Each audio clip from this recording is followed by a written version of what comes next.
गुजरात प्रांत के मोरबी राज्य के टंकारा नामक गांव में फाल्गुन माह की कृष्ण पक्ष की दशमी तिथि तदनुसार सन 1824 फरवरी माह के 12 तारीख को हुआ था।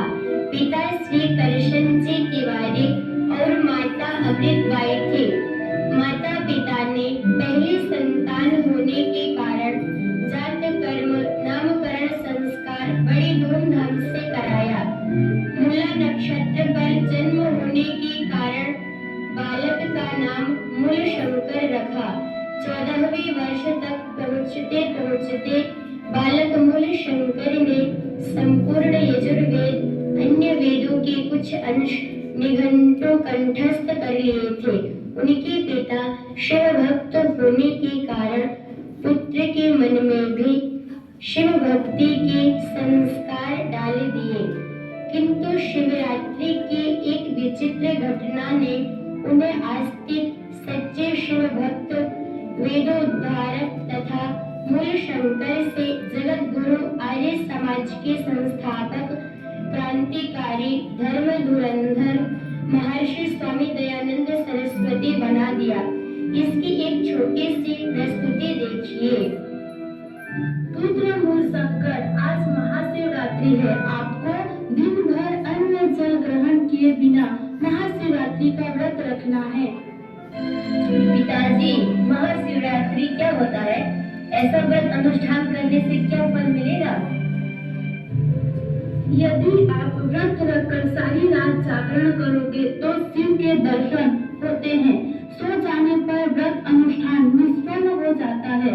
शिव ही कलयुग के साक्षात सृष्टि करता है। यही त्रिशूलधारी शिव ही प्रलय करने वाले हैं और संसार के रचयिता हैं।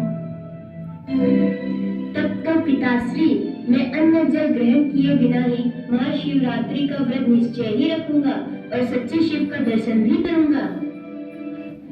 मूल शंकर अपने माता के पास जाकर,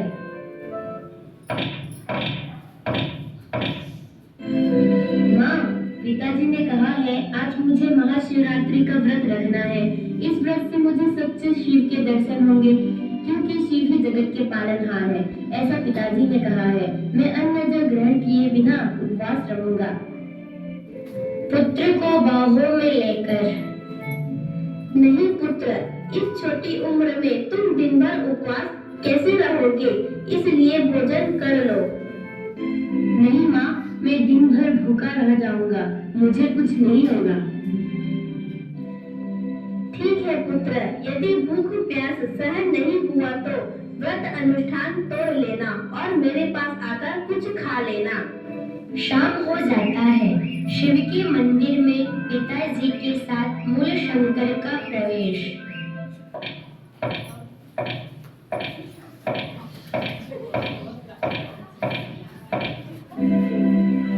शिव मंदिर में अन्य पुजारियों का एकत्रित होना, दीप धूप टन हर हर बम बम शिवलिंग पर फल फूल मिठाई आदि चढ़ाकर पूजा करना।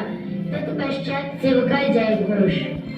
रात्रि का प्रथम प्रहर बीत जाने के बाद दूसरे प्रहर की पूजा काल में भक्त जनों की आंखों में निंद्रा छा गई।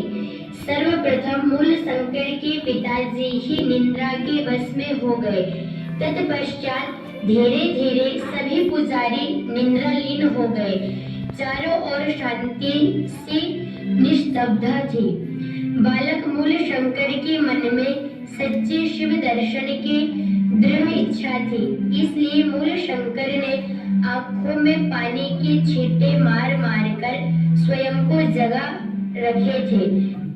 शिव के दर्शन को उत्सुक यह बालक शिव प्रतिमा को देख रहा था।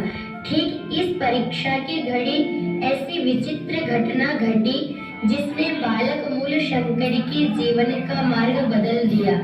उसने यह देखा, कुछ चूहे अपने बिलों से निकलकर शिव प्रतिमा के ऊपर उछल कूद करते हुए अपवित्र कर रहे हैं और शिव का चढ़ाए हुए प्रसाद नैवेद्य खाकर दूषित कर रहे हैं।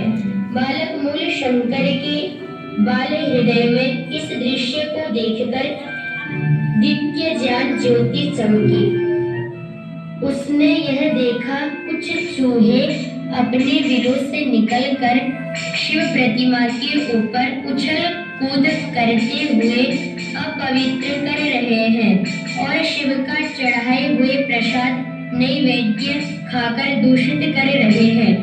बालक मूल शंकर की बाल हृदय में इस दृश्य को देखकर दिव्य ज्ञान ज्योति चमकी।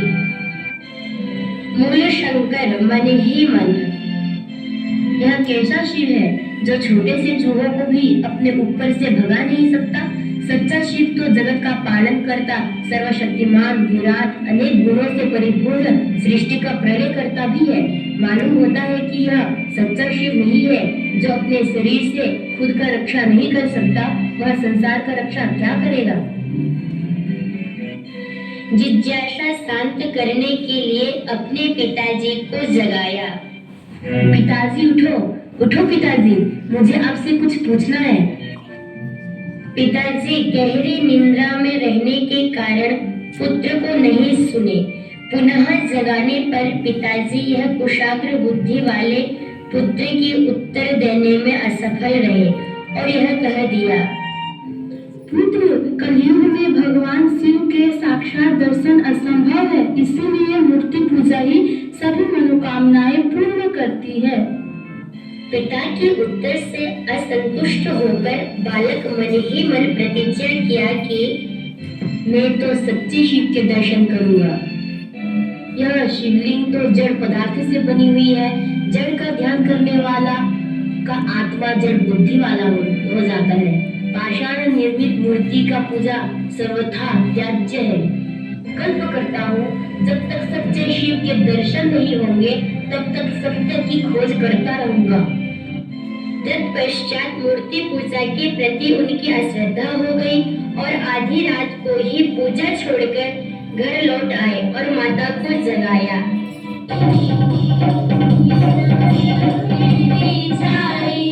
आगर